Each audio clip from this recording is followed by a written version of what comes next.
Welcome to episode 3 of Just Joshing. Thank you again to everyone who showed love on episode 2 with Troy. That was another good episode. Up next for episode 3, I have Bijan Todd and Monumental Sports Network. Bijan, say what's up to the people. What's up, people? Thanks for having me on, Josh. Really appreciate you, man. How you doing? I'm good. I'm excited. First of all, by the way, in case you guys don't know, Monumental is a part of the Wizards official media network. So he's one of the reporters that works directly with the team. They're pretty much every practice, every game, every home game at least. And he has some of the greatest insights on Wizards Twitter. So follow him if you don't already. But I wanted to talk to you specifically to start off with about Bilal Coulibaly, because I know he's kind of a guy that he's been a bit of a question mark offensively in his career so far, right? But his defense, he's only been back for 2 games since his injury. And he's already shown, with against the Thunder, his first game back, as the primary defender, he held them to 1 for 9 field goal shooting. 3 blocks, 1 steal, 1 forced turnover. So that shows you how important he is for the defense on the wings, right? And that's an area the Wizards need help with. But when do you think he'll take that next step offensively, if at all? Yeah, for sure. First of all, thanks for having me on, Josh. I appreciate you. And so for Bilal, it's interesting because, like you mentioned, his defense has always been there. He's always taken the toughest defensive assignments. And offensively, his efficiency his first 2 years was not great. And I think a lot of that had to do with the amount of responsibility he was given. Like his first 2 years, you had Jordan Poole there. It was a little bit different where Jordan was taking a lot of the tougher shots, but Bilal Coulibaly was treated as like maybe a number 2, number 3 option on this team for a good portion of that time, especially after Kyle Kuzma left. So once you take a young player and you say, hey, go guard the best player on the other team and also score 15, 20 points a game, that's a lot of responsibility for a kid who hasn't even turned 22 yet. And I think with Bilal, with taking that next step, like you mentioned, a lot of it is going, I think, to depend on his shot diet. And we're already seeing it this year with Alex Sarr, who has totally revamped his shot diet for the better and bodying his way into the paint a little bit more. So with Coulibaly, I think a lot of it is going to come down to, is he going to take the smart shots? He's not going to be caught in a lot of ISOs. I think the Wizards are going to start to maybe hopefully run a couple of plays through him, but a lot of pick and roll action, a lot of DHOs and stuff that can hopefully shore up his shooting and give him a lot more space to shoot. So I think that's what it's going to come down to. It's just going to be shot diet and repetition. Yeah, it's interesting. I think his jumper has kind of like a hitch to it, like when you watch his form, which I've wondered about that, like in terms of like, are they looking to change that, or do they just want him to kind of roll with what he's doing already and not intervene too much and just try to get better with that? But I think with his defense, he provides that value so much on that end that you can't really like take him off the floor because of his offense, because he locks down guys on the perimeter so well, which is good for someone who's so young, like you said. Mm-hmm. So I think his offense is going to be such a key for this team because Keyshawn and Alex, like you mentioned, they've taken a step forwards offensively. And even Bilal, I think he scored 16 on the Thunder. It's not like he's not scoring at all, right? Mm-hmm. It's just that he's not as refined as, as he needs to be going forward, right? So he has time for that. But I think that, like, my next question will be, what are your goals offensively for him this season in terms of numbers wise? Do you want to see him hit a certain point threshold or field goal percentage or what have you? I think for this year, I care a lot less for Bilal about volume. Like, I don't really care if he scores 10 points a game as opposed to 18. Mm-hmm. To your point, I do care a lot about efficiency. Like, I want him to be in the higher 30s, if not the mid 30s of 3-point percentage, which is going to be tough to hit, right? Especially when you miss all of training camp and you miss the first few games of the year recovering from that thumb procedure that he had. So that's going to be tough to do. But I want to see his 3-point shot improve, and I want to see his average shot distance, I think, decrease a little bit. Like with Sarr, I remember when I wrote a story earlier this week about Sarr, and his average shot distance last year was like 14.5 feet, and this year it's like 9.5 feet. So he's making a marked point of getting closer to the hoop, and I want to see Bilal do the same thing. Like, he can be I think a catch and shoot 3-point shooter. I'm not going to box him into like the 3-and-D kind of thing that a lot of players get boxed into, because I think he can do a lot more than that. But I want to see efficiency from outside. I want to see an improved shot diet. I want to see him use that first step to get past guys. Like, he had that one punch dunk in OKC in his first game where he just crossed over a guy. I forgot who it was. It might have been Casey Wallace or something, and got to the hoop and slammed it home. And I want to see more of that. And that's something that the coaches are going to have to talk to him about. Like, don't take stupid shots. You can work off your teammates. Don't get caught in a lot of ISOs. Once you get the efficiency up, then we can start to run plays through you and get more isolation work. But that's what I want to see. I think it'll be like a step by step kind of thing. Yeah, I guess this whole team is a step by step kind of thing, right? It's kind of like that's kind of it kind of applies to all the young guys. But Mm. yeah, I think it's encouraging because you've seen it with Alex, how he has changed his whole shot diet, as it's one of my favorite terms. He's changed his whole shot diet already in his second season. Getting a lot more around the rim, not spamming threes as much, playing more to his strengths as a 7-footer. And Bilal's not a big man, but like you mentioned, he is more explosive around the rim with his first step and his dunking ability and all that. So work off your strength first, right? I remember against like the Thunder, he took, I think, 7 threes. I think he was 2 for 7. I think, he doesn't need to be taking 7 threes unless he's wide open, Mhm. like, maybe 4 max, until you like get that efficiency up. Until then, focus on getting downhill, getting to that rim. You got guys like Trey Johnson and, you got other shooters on this team that are a little more efficient from that range. I think, like you said, it's just a matter of being smart, playing to your strengths to start off with. And then once you build that foundation, kind of add that up stuff later, right? I totally agree, and it's like that's exactly what I was going to say. You took the words out of my mouth. Like you have Trey Johnson on the floor, you got CJ on the floor, even Keyshawn, who's being way more efficient from three this year. Bilal does not need to create his own shot from three. Like Mhm. use the tools at your disposal, use your teammates to free up some space from you. And actually, Keyshawn's development as potentially this team's lead ball handler of the future, the way it's been going this year, is very good for Bilal because defenses and other teams are starting to get film on Keyshawn. They're going to focus a lot more of their defensive energy on Keyshawn. Also Sar, also CJ, also Chris Middleton. Like all these guys are going to demand a lot of attention from the defense. And given the fact that Coulibaly has not been all that efficient in his career thus far, he might find himself with a little bit easier of an assignment on offense. Like he can use space that's created, excuse me, by guys focusing on Keyshawn and Alex and them, and hopefully he gets an easier guy to get past on defense. Honestly, like hopefully the guys who guard him are not as good. But I think it's like an everybody eats situation where like other guys improving means Bilal will have more opportunity going forward too. Yeah, it's like a domino effect, right? Because I feel like, I think the big three for the Wizards, like young core so far, has been Keyshawn, Trey, and Alex, right? Those have been like the standout guys. Mhm. It's only a few games in, but I think they kind of work off each other, right? Because the defense has to account for multiple threats now. It's not just like one guy. Like for example, last year when the guys were more raw last year, I feel like Poole was like kind of just like chucking more, and it was kind of predictable. And now the offense is more like team flowing. I think that you're getting a little more dynamic, and now it's less predictable. So that makes it easier for each guy to produce, if that makes sense. It definitely does, and it kind of varies case by case. Like there are certain guys on the floor who, at least early in the season, like we're 7 games into the season or for 6 games, so super early on. But there are certain guys who come onto the floor for the Wizards, and you're like, all right, they're probably going to get shots up when they get up. Like Cam Whitmore is going to get shots up, CJ McCollum is going to get shots up, and that's not to say that it's not a free flowing offense when they're on the court because it still is.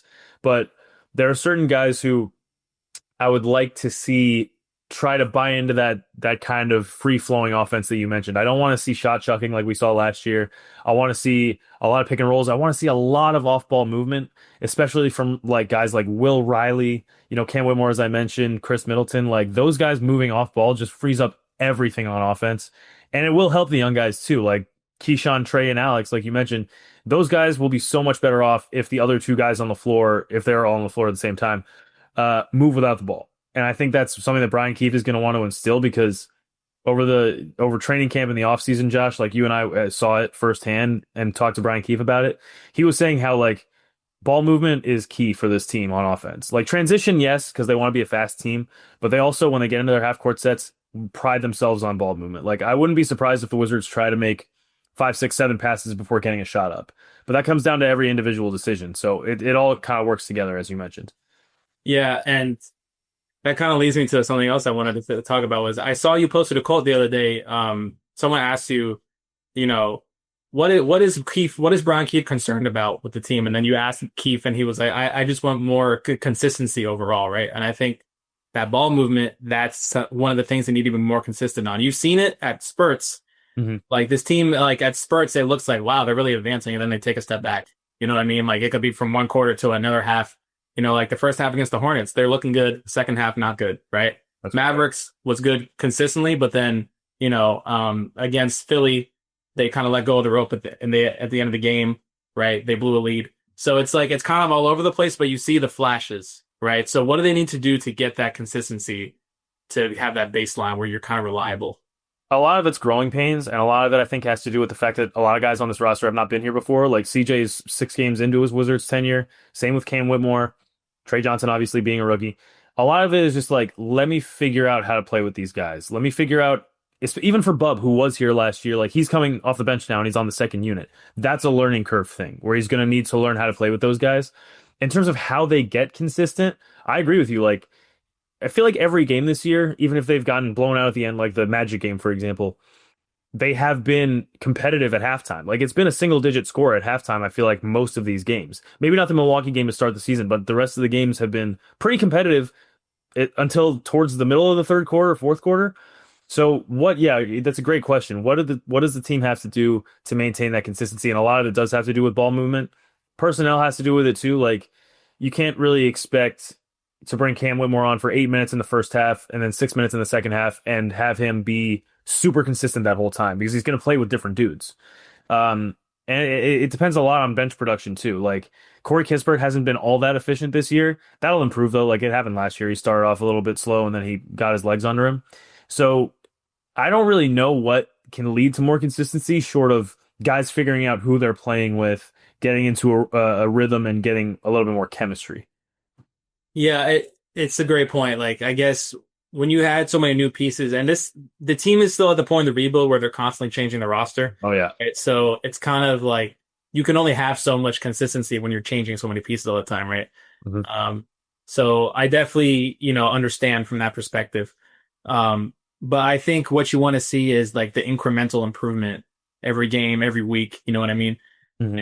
And I think, you've definitely seen it from the first few games of this season to from last season. You know what I mean? Just in terms of the smoothness, the spurts. Like you got guys like Keyshawn showing legit flashes on both ends of the floor of being, a big time piece for this team moving forward, which is great. But then I feel like I've seen the fan base. It's like they get a sour taste in their mouths when it's like, oh, then it all falls apart and two quarters later. So it's like it's kind of cumbersome where it's like, okay, like, you know, it's agonizing for the fans. You see the flashes, but then it's like, okay, then they take a step back. So it's like preventing those step backs every time they take a step forward. You know what I mean? Yeah. It's like it's something that happened last year too. I remember. Do you remember the game last year, Josh, where Keyshawn dropped like 27 against the Warriors off of not that great of efficiency, but it scored like close to 30 against the Warriors, and everyone was like, "Oh my God, he's arrived. He's going to be doing this the whole year." Lo and behold, it's his rookie year. He goes up and down and up and down and up and down, just like every other player. So it's a thing where every player and every team is susceptible to this, where like spurts are there, but building consistency is what separates playoff teams from non-playoff teams and championship teams from playoff teams. Like if you can get consistent among all your guys and among all your units and among all the lineups you put out on the floor, that's what separates you from being a good team. And right now, I think that's actually a big part of why the Wizards are 1-5 or 1-6 or whatever they are, because of the fact that they have not had that consistency among different units that they put out on the floor. And it's your point of it being like one step forward, two steps back. I know it feels like that right now, and to a point, it's true. But same with Keyshawn, like with time, consistency will come. It'll just depend on who's here for it. Like after the trade deadline, this team could look vastly different than what it looks like right now. So it'll depend, and that could also be a detriment to this team's consistency because guys are going to have to come in and learn the system and everything. But so far, I'm not too worried about it. Like again, it's super early in the season, but I'm going to ask Keith a couple more times going forward. Like, what have you thought about the consistency of the team and what needs to improve? And that was also Matt Moderno hit me up with that question. So shout out Matt, love that guy. Yeah, shout out to Matt. A good call there. Yeah, no, I think it's interesting, right? Because the progress is undeniable, right? Mhm. And you have to give them credit for that because they've stuck to their process so well, just like not deviating from we're building the young core, we're gonna take time, we're gonna lose games in the meantime, but it's all for a good reason. We have direction. I feel like there's a lot of NBA teams that you don't really know their direction. They're kind of stuck in the mud. Like the Pelicans, no shot, no shade to the Pelicans, but man, I feel bad for those fans. That's crazy. Well, and that's the thing. The Pelicans are 0-6 and they have no first round pick. You know what I mean? It's like the Wizards, they got their top 8 protected pick next season. So it's like you see that direction they're going in. Everything has a purpose. Yeah. So that's what encourages you. Hmm. But I just think like, I've just noticed emotionally from the fans, they all know the situation, but it's still like just on a human level, like, oh, I want to, I want to see, I want to see the team play well for 4 quarters. You know what I mean? Just because that's just what you naturally want. So it's like, Yeah.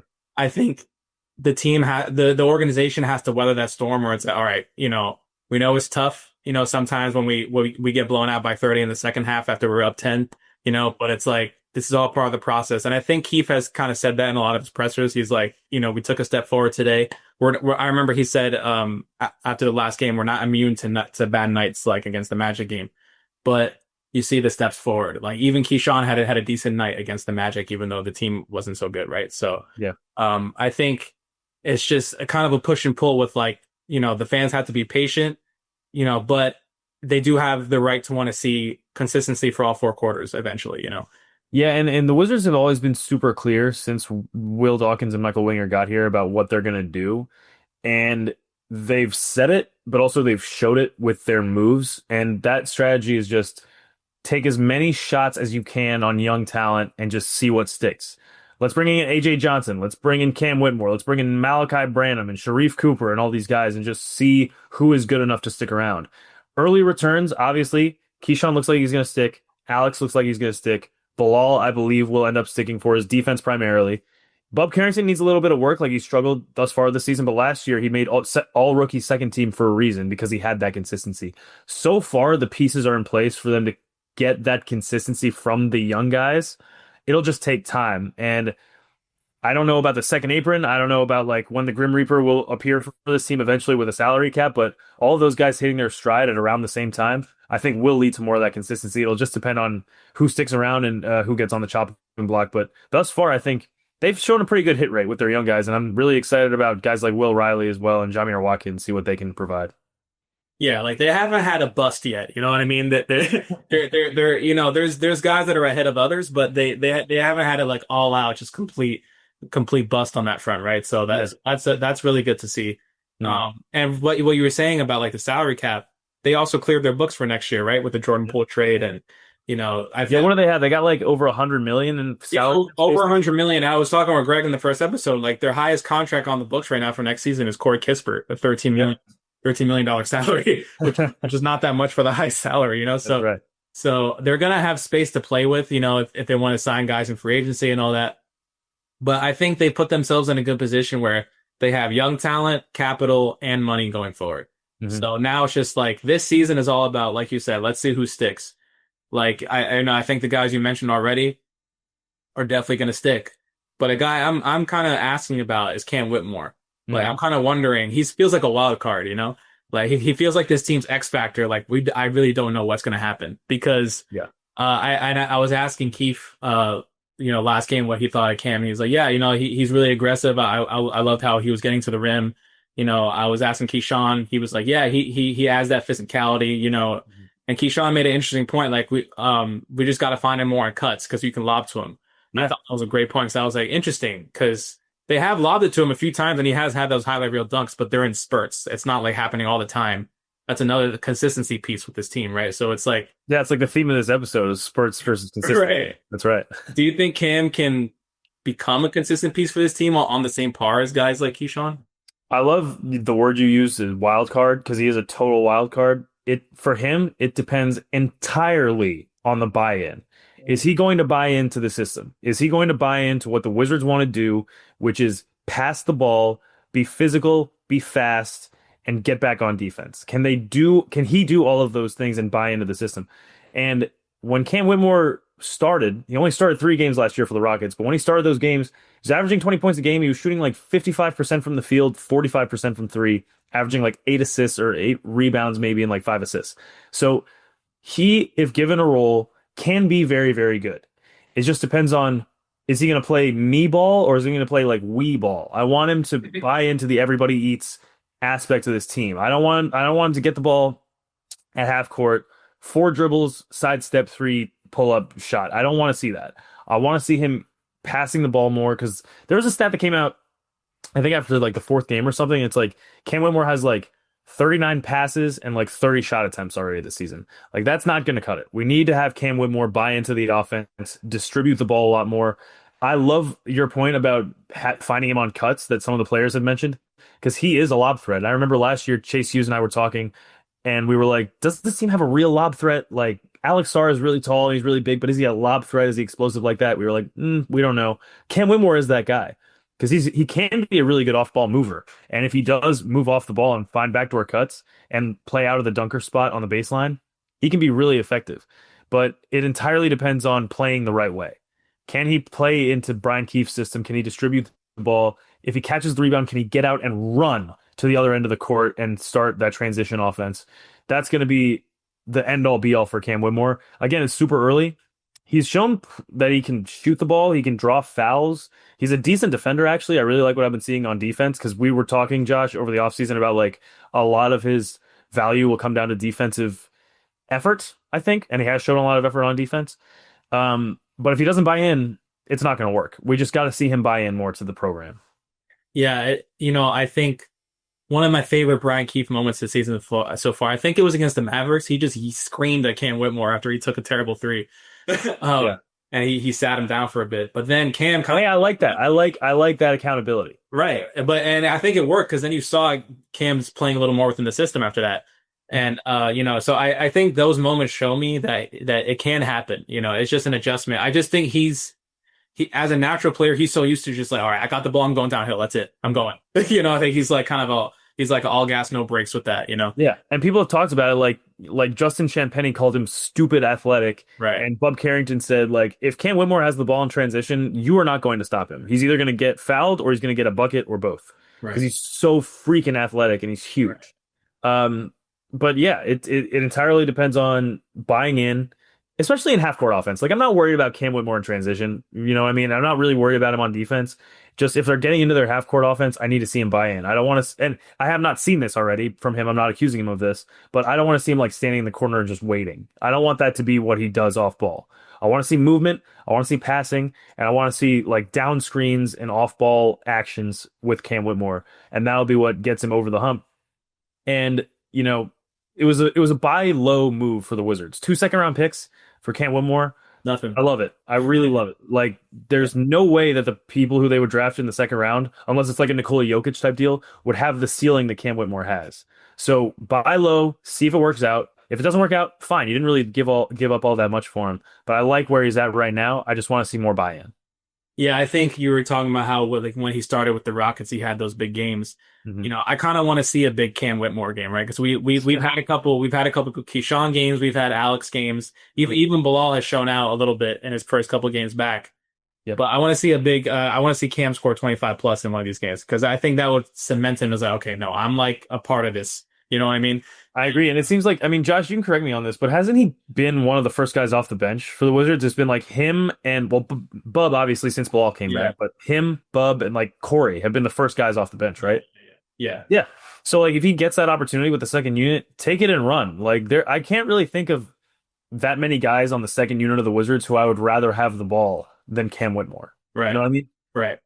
Yeah. Yeah. I think it's interesting, right? Because this kind of leads to my other point is I was going to ask about the different lineup combinations Keith's been throwing out there. He's definitely been experimenting, right? Yeah. Against the Magic, he had like 4 vets in one lineup with Cam as the one young guy, Mhm. and it's just interesting as a team that's so focused on the young core, they do give a lot of minutes to key spots to a lot of these vets. I think because they're vets and they show that respect and, maybe, they want to keep their momentum going if they want to trade them, trade value wise, but it's, Cam has, he's come off the bench every game so far, hasn't been a starter, but I wonder, like, can he be the solidified sixth man, or is that just going to be Bub? You know what I mean? I'm kind of wondering what's going to happen with that stuff because, you can't like play 11 guys every game all season and figure this out, right? You're going to have to eventually just kind of try things out and see what sticks.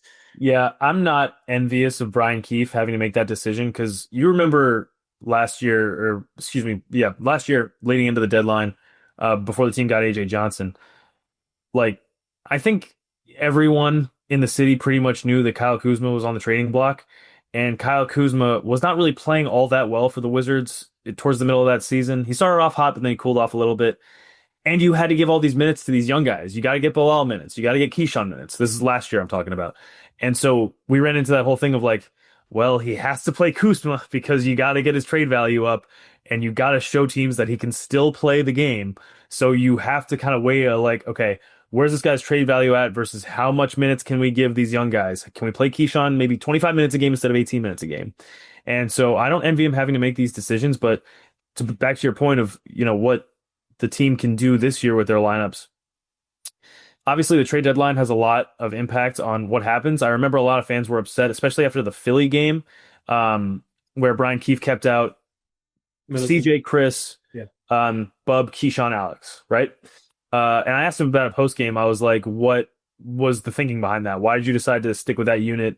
Crunch time of the fourth quarter and throughout overtime. And he was like, I didn't second guess that for a minute. Like, those are our starters. That's our closing lineup. Liked how they played. Didn't have a problem with it. I was like, all right, I respect that answer because he's sticking to his guns and he's sticking with the lineup that he thinks would be most conducive to winning. Obviously, it didn't end up in a win. There's not a whole lot you can do when Tyrese Maxey scores close to 40 points. But for me, the lineup that I think all Wizards fans want to see would be like Bub, Bilal, Keyshawn, Alex, Cam, for example. Because you got a big lineup, you got a lot of length, you got a lot of physicality, a lot of defense, and a lot of versatility. But that's not the reality because they do have to play the vets like CJ and Chris, and they have to play Corey. They have to do all this stuff. So in a perfect world, you can just play the young guys and give them all the runway you want. But in reality, you do have to play CJ McCollum if he's on your team. You have to play Chris Middleton. So I'm not envious of Keith having to make these decisions, but it's just something that needs to be considered. Yeah, it's I think one of the biggest surprises of this season, right, has been, Hmm. okay, you bring these vets in, you think they'll be stabilizing presences, Hmm. and they have been, for the young guys. It's not that they haven't, but I think the young guys have just like they've been the scoring leaders in a lot of these games, Hmm. and it's like okay, they're kind of there already, like Yeah.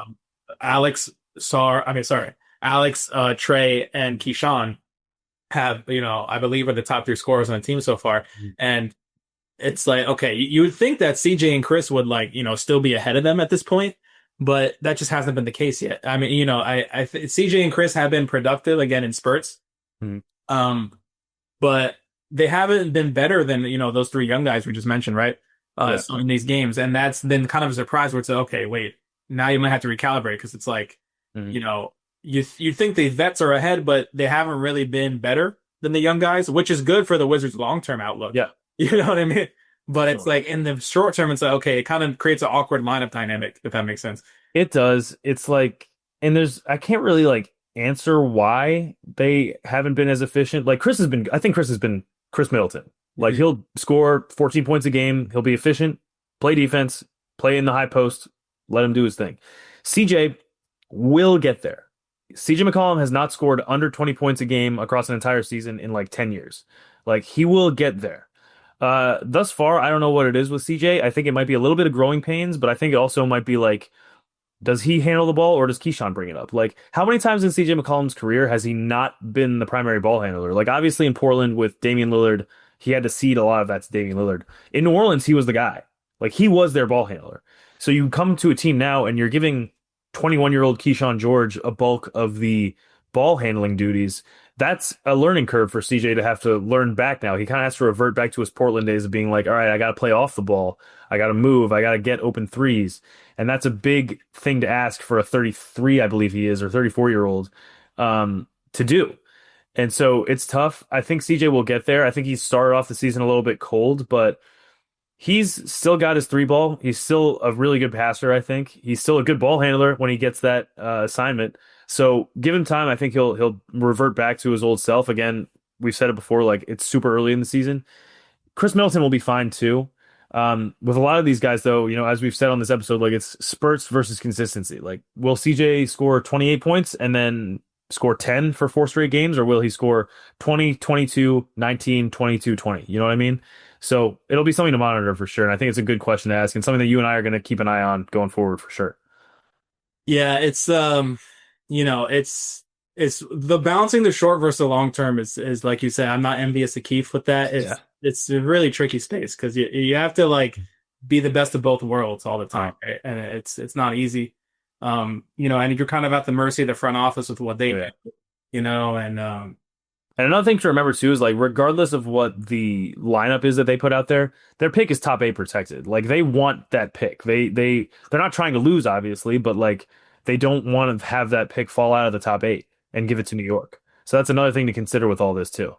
yeah, no, I think from what I've seen, the fans are very aware of that, and so that's not the problem. It's more like they get frustrated when it's okay, this team is young and building, but then like Chris is taking the last shot against Philly, and it's like, well, I want like they might want Keyshawn to take that, you know what I Yeah. mean? But it's just like at the end of the day, it's like that's what it has to be for now because you have that vet dynamic, and they still need to Yeah. get their looks into it.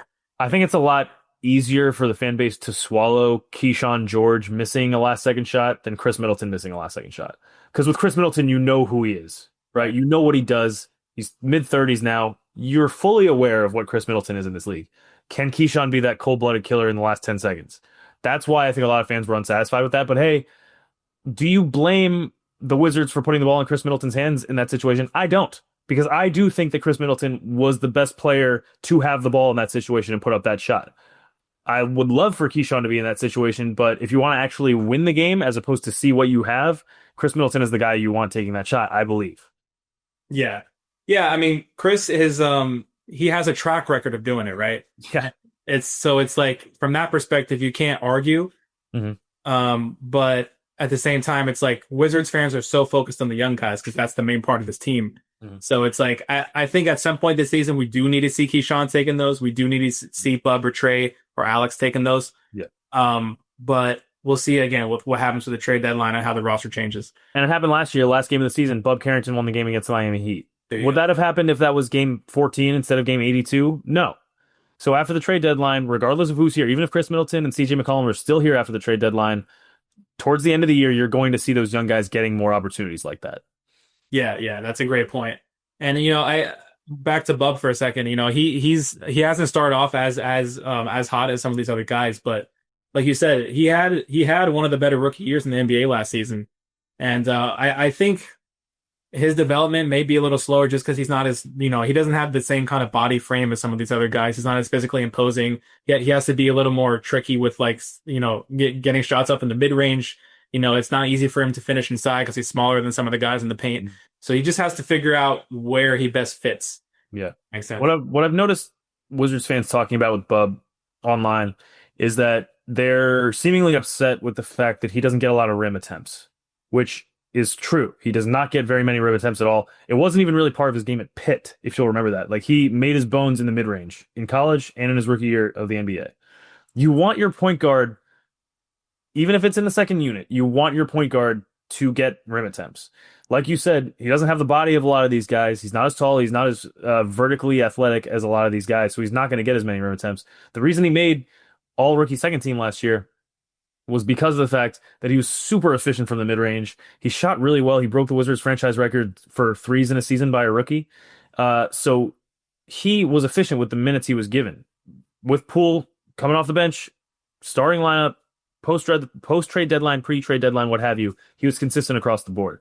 This year, what I've noticed watching Bilal play, and again, it's growing pains. This is not going to last the whole year. I would actually be surprised if it lasted another week, but he's forcing it a little bit. Like he's trying to force being a facilitator more than he needs to be. Like last year, he was a lot more comfortable pulling up, I think, and taking shots when they were open to him.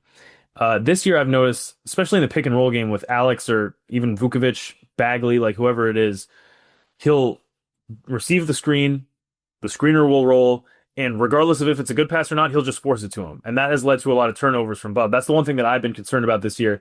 Not concerned, but one thing I've been dismayed with is his turnover rate. Because he has been forcing the ball inside a lot more and it's gotten deflected and it's gotten stolen.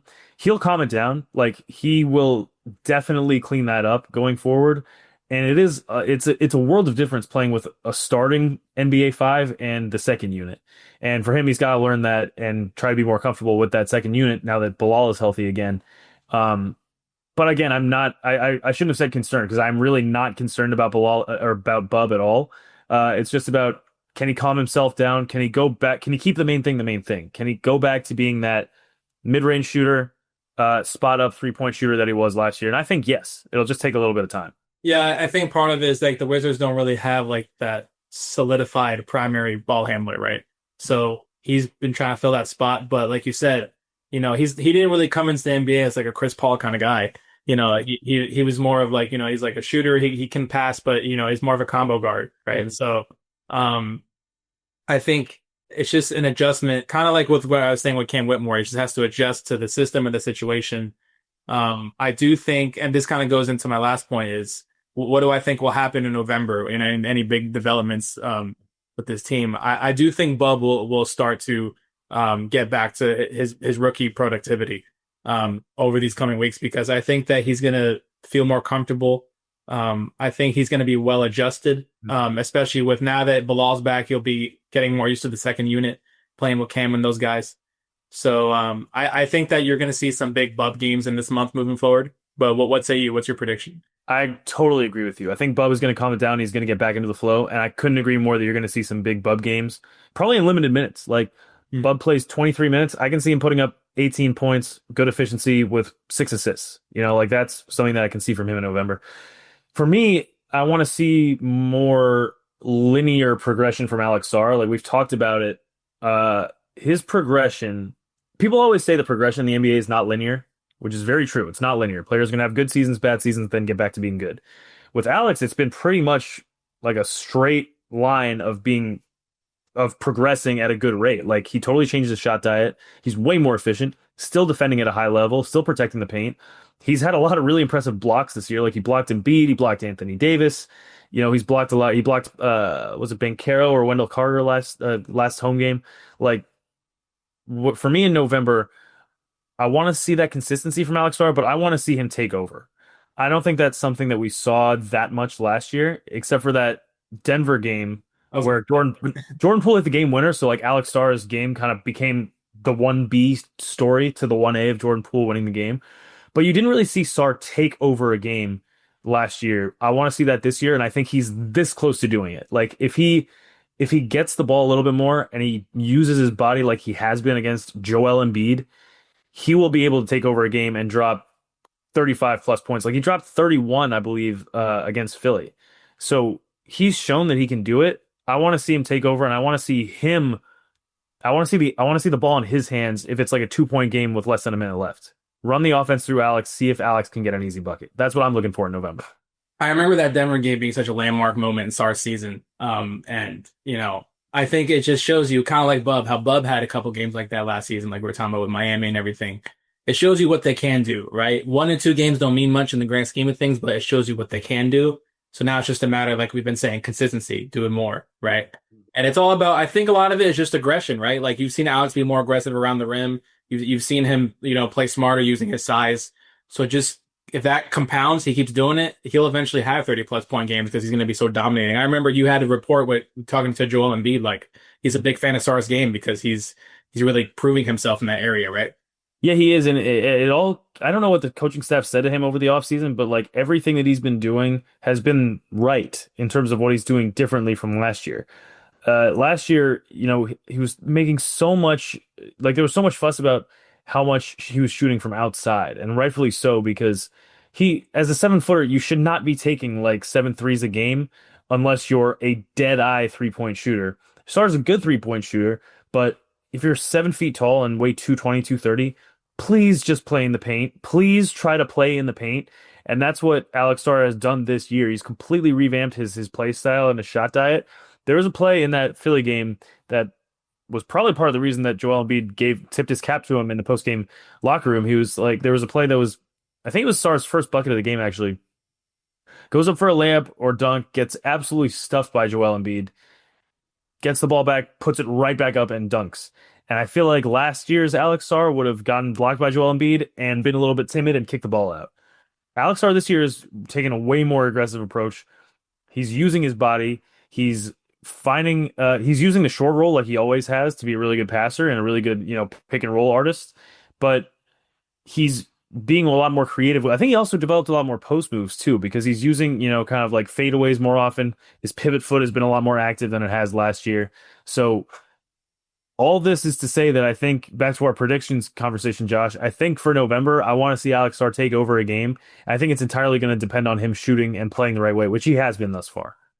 Yeah, I think if Alex has some big games and Bub also has some big games both in November, you're going to see a lot of excitement in this Wizards fan base, right? I think that's going to be something where it's kind of like what happened with Keyshawn with the Mavericks game. You're going to see that tenfold because now it's like all the guys are doing it. Yeah. And even Bub, who's someone who hasn't been up at that level yet this season, if he can start having blow up games along with the other guys, it's like, whoa, now you're gonna get a lot of excitement, moving forward. And they're still gonna probably be on track to get that top 8 protected pick. So it's like, okay, now you're gonna add a guy from the next draft, right? And to what's going on here, and it's like, whoa, that could be something that I think that's the best case scenario for this month, right, of November. But you have any last points before we wrap up?